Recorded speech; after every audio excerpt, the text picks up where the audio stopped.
4.0 ainda mais. Então, seja muito bem-vindo, muito obrigada, Ricardo.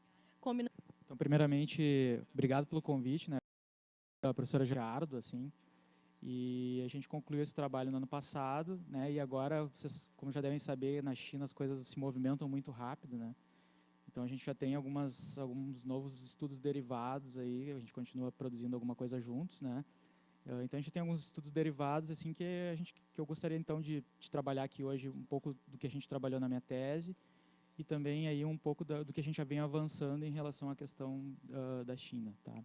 Então eu preparei a minha apresentação, o roteiro dela, né? Assim, o roteiro da apresentação ele está dividido então em 4 itens, assim, né? Então eu vou fazer uma breve contextualização histórica da China. Eu gosto muito de trabalhar a questão histórica para a gente compreender o porquê que as coisas estão acontecendo na China daquela maneira, né? Pelo menos tentar compreender, né? Falar um pouco da evolução das estratégias de fomento da inovação na China, entrar um pouco no conceito de indústria 4.0, que eu acho que também já deve ser de conhecimento de todos aqui, mas só mais ou menos é a organização assim que eu estou puxando um pouco da questão histórica da China. A gente tem que ter em mente assim, como a gente é ocidental, né, algumas coisinhas assim, quando eu estudei a China, tentei me policiar bastante para que não cair em algumas armadilhas assim de análise, né? A primeira delas é entender assim que a gente tem um pensamento meio eurocêntrico, vou chamar da nossa cultura, principalmente na Inglaterra inicialmente, né, que catapultou então a Europa a outro nível de tecnologia, de produção, e a China acabou estagnando, de 300 mil, habitantes da cidade, enfim. Então, assim, uma série de questões que acontecem no mundo, então, ele se divide praticamente em 2 polos, né? A China, evidentemente, rompe inicialmente já com os Estados Unidos, né? Na década de 60, ela era considerada o país mais isolado do mundo, né? E, quando a gente estuda a questão da história, né, e da parte geopolítica, alguns autores eles recomendam, inclusive, que a China, mesmo com todas as dificuldades, ainda conseguiu ter tecnologia suficiente para construir uma bomba atômica, né? E isso, alguns autores resgatam essa ideia de como algo que permitiu, então, que a China se consolidasse como um regime na época, pelo fato geopolítico do poder, que é você ter uma bomba atômica. Hoje a gente tem aqui a Coreia do Norte, que a gente pode usar como exemplo, né, que tem essa questão que rivaliza, às vezes, até com o próprio Estados Unidos, então, com essa questão de enfim. Né, mas fazer uma costura de aproximação da China com os Estados Unidos, né, mesmo dentro do governo de Mao Tse-tung, tá?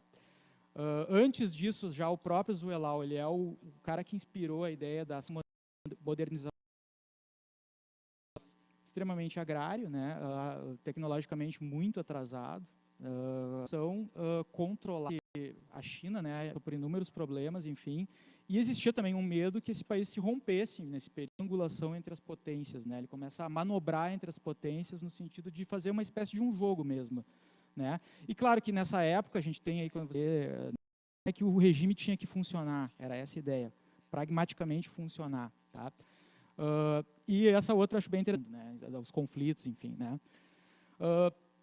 Uma coisa interessante, né, que o Deng ele tinha consciência, né, e aí com base nas 4 reformas, de que ciência e tecnologia seriam as forças que iriam impulsionar a China para o crescimento. Ele tinha noção de que ele precisava desenvolver isso, todavia dentro de um ambiente extremamente adverso para isso, né.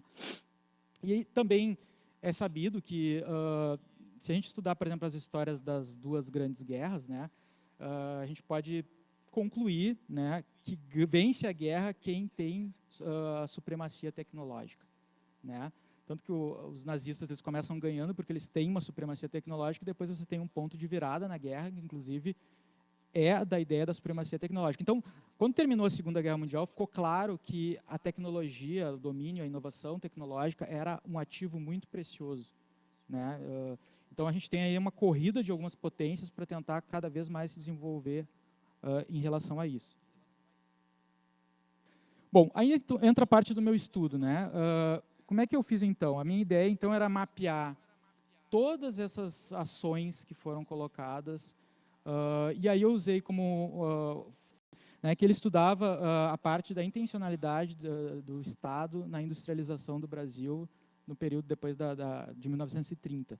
Né? E ele usou toda uma metodologia interessante que ele veio investigar, por exemplo, um planejamento extremamente plástico, que os chineses eles têm problemas, eles montavam um planejamento, executavam as ações, muitas não davam certo, eles corrigiam as ações e continuavam montando um novo planejamento e assim por diante. Planejamento e mapear todas essas ações, pelo menos todas seria meio pretensão, mas a maioria delas, né, para poder montar então a minha tese. Bom, então assim, uma série de questões muito interessantes. Informal era boa, mas todos os problemas do país, né? Isso é só uma parte da situação. Então, a China tem dois instrumentos que são interessantes, embora quando a gente estude a história da China e também estude a história de outros países asiáticos, eu não encontrei nas minhas pesquisas nada que tenha sido muito do país. E aí precisa ser feito também, você tem que pensar aqui que tem que ser feita uma estruturação na parte da educação, na parte da estrutura empresarial, né, e também até industrialização pesada, né, tanto que até alguns programas que não deram certo foram isso exatamente, ignorar, por exemplo, a parte de industrialização na parte da indústria leve, né, que é experiências interessantes que eu vejo é a seguinte: a primeira dentro de cidades, né, pensa estabelecidas que não são as mesmas regras que vão funcionar dentro do país. Então há uma espécie de uma abertura nesses lugares, é uma experiência, e aí trata-se daquela ideia da experiência controlada, né? Tipo assim, eu vou monitorar o que vai acontecer dentro dessas ZEAs, e aí depois o governo ele começou a ampliar a atuação dessas ZEAs para outras, né? Começou a criar, depois começaram com 3, depois foi indo para 10, para 13, e assim por diante, todo o litoral chinês, depois acabou tendo lá, eles corrigiam as experiências anteriores que não tinham sido bem-sucedidas com algumas coisas. E outra experiência interessante que são a criação da Village interpretada, principalmente da parte agrícola, de obra que vai acabar trabalhando nas cidades e nessas pequenas empresas para principalmente ser a mão de obra, né, que era, na verdade, o principal ativo que a China tinha até então, né, que era a mão de obra barata e relativamente qualificada nesse período. Né. Então, essa dinâmica ela vai funcionar na década de 80, né, aqui você tem uma série de reformas que está sendo praticado. Lá em 89, a gente tem a lógica do sistema, né, que é, por exemplo, você tem a queda aí do Muro de Berlim, enfim, né, a União Soviética entra em colapso, e aí a comunidade internacional ela passa a pressionar a China, afinal de contas, quem tu és, China? Qual é o teu, né, qual é o teu objetivo? Né? E aí a gente tem, por exemplo, a Praça da Paz Celestial, né? Para quem não lembra, é aquele evento lá, por exemplo, que o rapaz aquele fica na frente do tanque, que tinha um polo e aquelas reformas, né? E a parte das cidades, embora tenha toda a questão da experiência das EAs, segundo alguns, estava sendo negligenciada. Então, satisfação do período de uma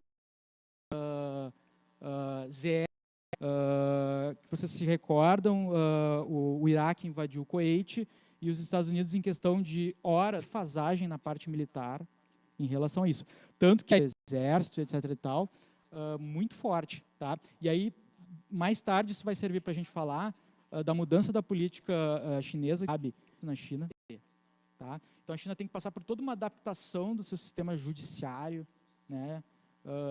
Inclusive na OMC em 2001.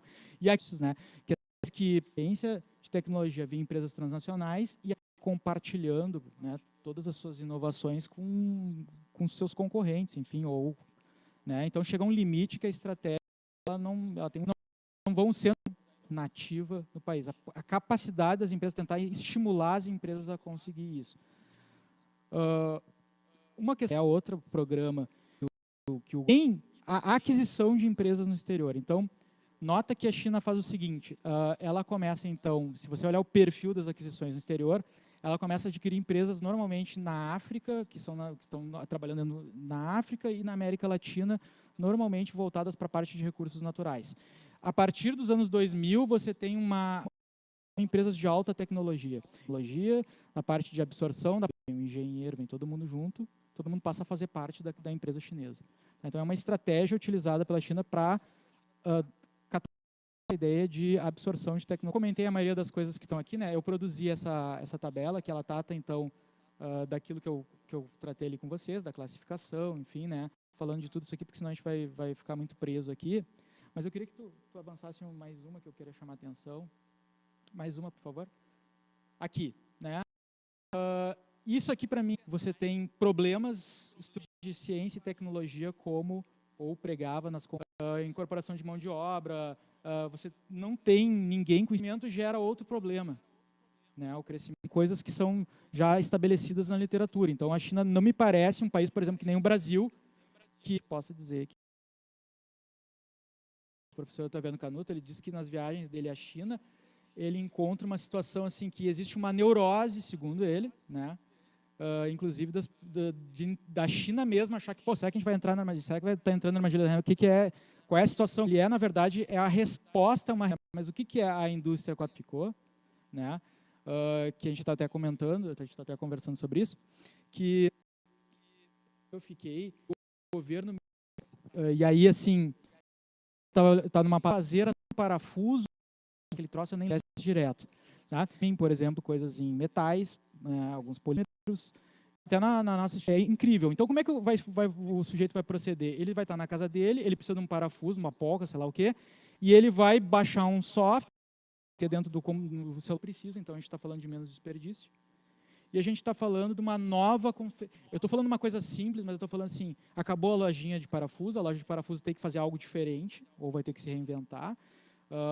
Uma fábrica de parafuso talvez tenha que se reinventar de algo que é, hoje, uma velocidade exponencial, e por isso que se pergunta, afinal de contas, que é aquela questão do debate, a coisa é muito nova, porque o conceito surgiu em 2011, o conceito de indústria 4.0 surgiu em 2011. E, para mim, isso é apenas a ponta do iceberg. Né? A gente pode pegar, por exemplo, a questão do Uber, a gente pode questão a questão do Airbnb, né? que é aquele...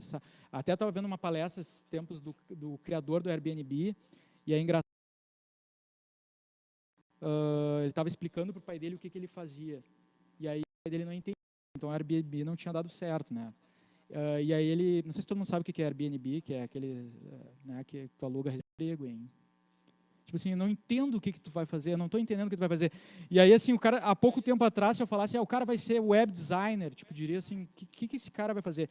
Então, a pergunta se fala, pô, é eliminação de postos de trabalho a indústria 4.0? Claro que é. Dentro da destruição criativa, vai haver destruição de postos. A ideia é que vai haver também um surgimento mecânico, né? Aliás, é uma profissão que nasce justamente, né, a administração, enfim, surge exatamente da questão fruto das revoluções industriais. Né? Então, é uma situação que está acontecendo, a gente está vivendo, alguns autores até já dizem que nós vamos pegar provavelmente mais de uma nossa geração, revolução industrial, porque se a gente olhar só não, né, mas é o uso dos sistemas, né, o uso de sistemas cyber. Se a China tem como diferencial, vantagem. Então, é programa de inovação endógena, tá? Que, na verdade, busca a ideia da inovação nativa. Então, está